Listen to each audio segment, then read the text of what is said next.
Welcome back. Diesel heater's running. Sounds a little bit like a helicopter wanting to take off. I'm going to get back into removing the steel in the hull, and at some stage we've got to sort out this welding problem, and we'll do that a little bit later on. Right then.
Okay, the plate's out of the port side, and I'm getting really excited now because this is my favourite bit, cleaning it all up now, cleaning all the steel, grinding off some of the welds, getting it looking all pretty. I'm not going to do that side. That side's partially done. I'm going to leave that till we've done this side because we are going to be putting the steel in one side at a time. Right, excited, let's get on.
I've said it before and I'll say it again. It's amazing just how much time just grinding and cleaning steel up eats away.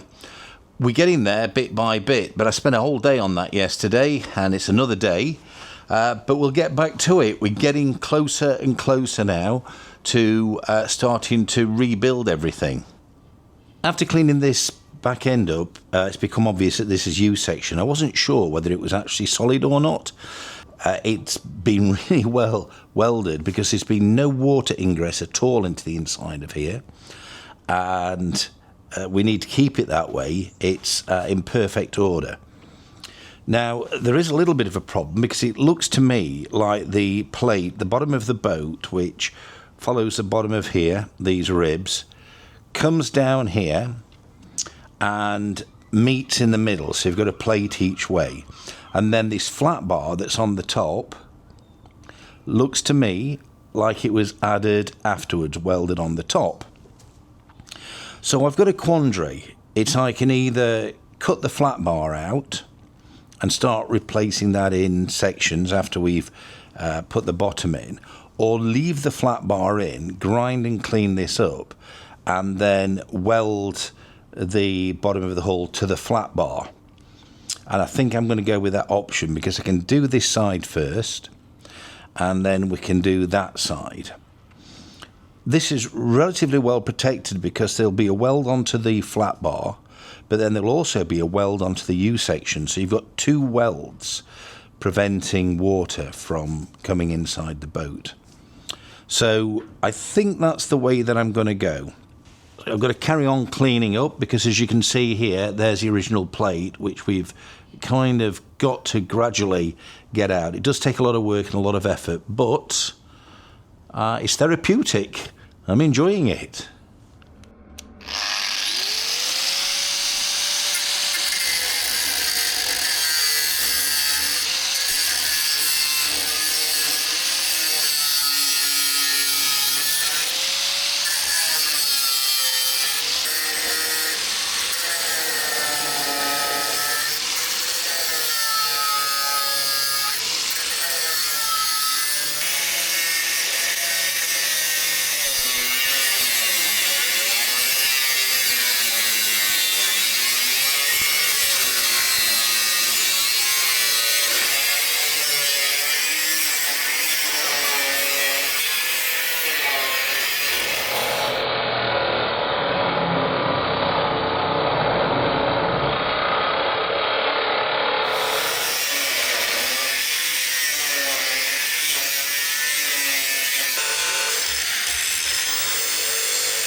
Hopefully you can hear me above that heater, but that heater's staying on because it's chilly today and the weather's starting to get cold.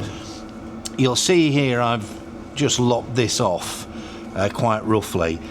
During the process of taking everything out, for some reason this one got butchered. Everything else seems to have worked out well when we've taken the steel off the bottom, but this one I butchered here I've cut it off, and we butchered there a little bit.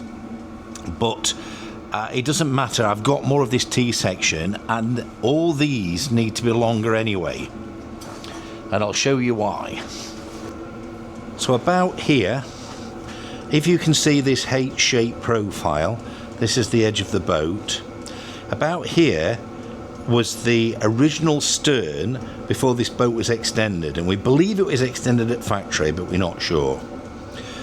It was then extended beyond here to about here, and this was a separate extension that went on the back. Now what we want to do is extend it properly, all in one piece, with one piece of steel to come to the back here. But to do that, I've got to extend these ribs and these that we're actually working on at the moment. So this rib, for example, is going to come to about here. I don't know if you can see that, but to about here. So we'll be splicing in new ribs. So we've got to extend this one. I'm going to cut this off further back, and we'll splice in the new ribs. I've got the steel to do that. We'll be putting some ribs in down here and strengthening up this back, and then of course there'll be some more ribs at the back here where we build out the stern. There's the plan. Right, so we're going to be extending some of these ribs, but to do that I need to be able to weld. In the meanwhile, I've still got a bit more cleaning up to do, but we're nearly there.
So today it's freezing cold and it's blowing a gale.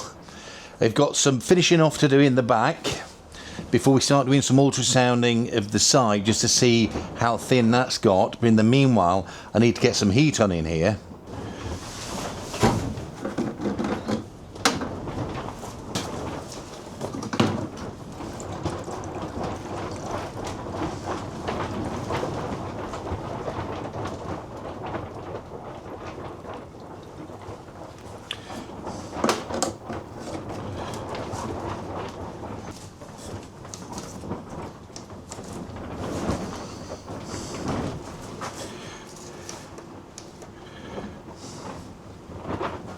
Let's get some more heat.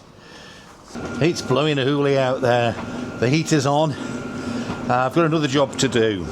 All the camera abuse these cameras suffer, even the new camera suffered from abuse. So you'll see that this screen here has been covered in grinding splatter.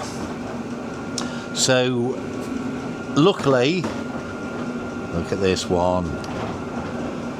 Luckily, I put some screen covers on it, but I need to change the screen covers fairly regularly, so it's become a new consumable.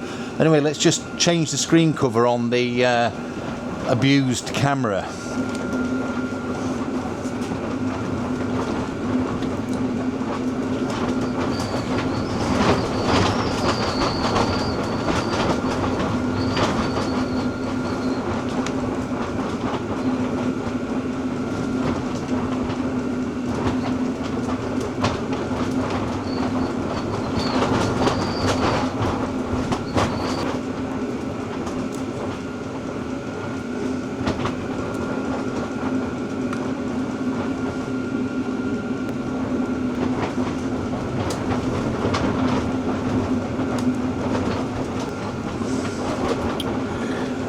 Good to go.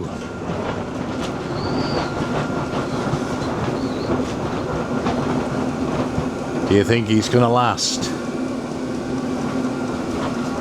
So as you can see, we've cleaned up most of this, cleaned up this, although I think we're going to be cutting that further back. We've cleaned up this. This is looking a little bit thin. So we're going to have a look at that. We've cleaned up this. Don't look at the weld. This needs a bit more cleaning up, and so does this. But look how thin that looks too. So I want to have a look at how thin these are, just for curiosity, because that looks like it's going to have to be cut off. But also I need to clean this up. I want to see how thin this has got down here, and see whether, first of all, we need to remove this at some stage. It won't happen until we've got the bottom in, but I want to plan ahead. That's the first thing. Secondly, just to see how much thickness we've got above. And we're probably going to have to get rid of some of this exhaust so we can have a look. So we might chop that back there.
I hope you can hear me all right, because it's blowing an absolute hoolie.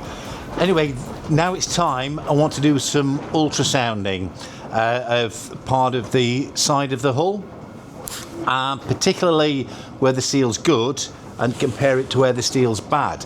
So we've cleaned it up, and let's have a little look. Now the ultrasound I use, I've got it on charge at the moment, is one of these Wintacts. I've had this for a while. These review really well, but it is just a single frequency ultrasound. So we have to prep the steel to measure the frequency with this. Some of the surveyors, if they're good surveyors, they'll use the multi-frequency ultrasound. They're a lot more expensive. Those cost about £150, I think, whereas the expensive ones cost over £1,000. Polyfrequency, you can check for the depth of steel in the middle of other medium, because it has multiple frequencies and it identifies the steel thickness. When you use single frequency, it takes an average between the different materials, so you get an inaccurate reading. So to make it work, you have to get rid of any surrounding materials, and that's rust and paint, which is what I've done. So it's fine for what I'm doing. Wouldn't be very good for a surveyor, otherwise they'll just end up fetching off all your expensive 2-pack paint. So here it is, here's the Wintact. Right, the first thing I need to do is just clean up my calibration plate. We'll just need to calibrate it. Okay, so I need to do a quick calibration. I need some of this optical coupling compound. Calibrate. Okay. Let's put that on. There you go. Calibrated. Right. I'll just leave that to charge up a little bit more, and then we'll stick it on the hull. Right, can you see me? So, this steel looks good. This steel looks bad. Let's just have a quick look then. So, a little bit of the sonic coupling gel. So that removes air, because the difference in sonic transmission properties of steel and air is so big, you get diffraction and reflection, get an inaccurate reading. Right, let's stick that on there. So that says 4.17. So that's kind of within tolerance. It's 4mm. There's a little bit of paint on the back. So that steel is as normal as it was built. It's 4mm steel. Let's try down here. A couple of spots. So let's try this shiny bit. 3.95. That's not bad, is it? Let's try some shoddy stuff down here. It's really shoddy on the edges, but I don't want anything more than 20% loss, so 3.6 is the thinnest we're looking at. 3.27. That's not good. So you can sometimes get, like when it says 6, these can sometimes be resonant frequencies. So it can be 2 times, 4 times. So that's 3.19, 3.19, 3.78, which is reasonable. Did you see how it said 7 then? It was twice that figure. And 4.17 back up here. So it is below what we want on the bottom. So I say that's about 2.7, about half of what the reading says. 3.78. So some bits are thick, some bits are thin. And what I'm going to do is I'm going to try it from the other side. So a couple of blobs. See here where the paint's thicker. Sorry, where the steel we know is thicker. It says 4.65. I think it's reading the paint. 2.77. 3.27. 2.61. And 4.47 again up here. So I think it's adding 0.5 mil on from this side, probably the paint, I don't know. But we can see the measurements are echoed. Let's turn that off. So I was hoping to get away with it, but about this height, it just gets too thin. I was kind of hoping that it wasn't as pitted as bad as it looks. We've also got some deep pitting here on the side. I'll have a look at that. So I'm not going to be able to salvage this, and I'm probably not going to be able to salvage that. So we'll probably end up cutting a section here, but we've also got a lot of thin stuff up at the top. God dear, it's blowing a hole, eh? So let's measure that.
So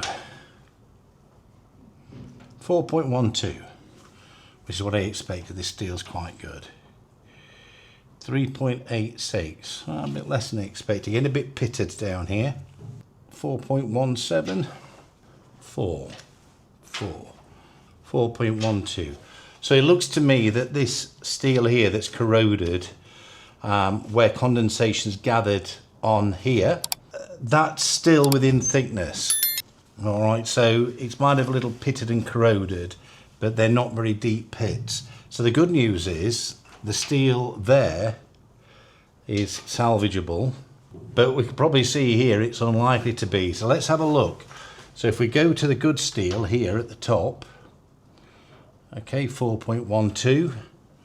Now let's just come down, let's take some of that right in the middle. So it's nice and smooth here, it's not corroded from the inside. 1.74.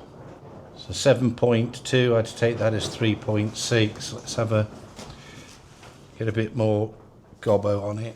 3.19, 3.44, 2.5. But we already know this is corroded. We can see the holes in it and we can see the corrosion at the back. The good news is, so far on here though, this looks like it's salvageable. So we can clean this up. We'll clean it up better and we'll re-ultrasound it, but that's encouraging. This down here is no good, this here is no good. So I have a decision to make. There's various ways I can tackle this. I could underplate this, a little bit different to overplating because there's no holes in this, but I could put plate over the top to thicken it up. That's one solution. The problem is this is probably going to have to come out at the top. Now I could underplate this, but this hole through to the outside, but that's less important because there's channel section that goes over the top. So maybe I could underplate that too and then put new channel section on the outside. Alternatively, we can just scrap the steel and put a new piece of steel in. So I've got a decision to make, but I'm not going to make that right now. What I am going to do is start rebuilding some of this T-section to build out a better frame, and I want the frame to come up this outside as well to give us some more strength. So we can rebuild out this frame, we'll rebuild out the stern section first, and then we'll make some decisions about the side. But we know that there's some repair work to do there too. Let's just clean up the top of this rudder stock assembly so we can see what we're dealing with. I think the first thing to do is tidy this up. It's become a bit of a shelf.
So for my next trick, we've got to look at putting something in permanently. We've got this rudder stock here that we've just cleaned up. We've got some temporary fixings in here, which is actually part of the old stern, and we've also got some supports here that's holding this in place. But on this back edge, I want to put some of this angle in. This stuff here, this 5mm 50 by 50, and that is going to go all along this edge to give this rigidity and support, because this has got to be strong, because there's a hydraulic ram on here that's pushing on these rudders. So you want nice and stiff and straight. But before I can put the angle in here, when we've cleaned the bottom up, I've got to remove this because this is just in the way. And I'm hoping there's no weld on the back of there, which there isn't. But we'll remove this so we can get one piece of 50 by 50 5mm angle all the way along.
Quick shout out then for super legends, Sharon and Walter.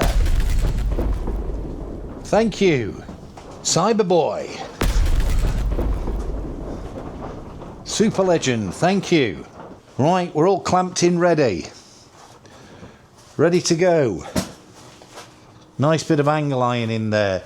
So we'll do a little bit more prep work on here just to make it clean, but I'll do that when we get to welding it because it'll just flash rust up again. My belief is that all skills can be learned, and that includes welding.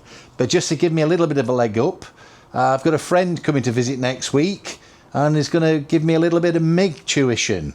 So stay tuned. And thanks to all those Amazon wishlist supporters as well. Bernig, Carl Davey, thanks very much guys for the cutting discs, because without you I don't think I'd have got any of this cutting doing. I eat through them like butter.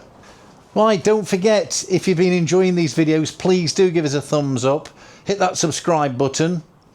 Don't forget, when you've given us a thumbs up, if you're on a mobile device, have a look for that hype button. Click that up to 3 times in a week. Click it as many times as you can. That helps.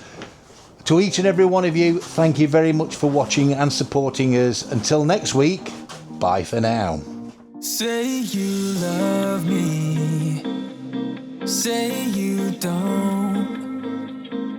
Just give me something so I can move on.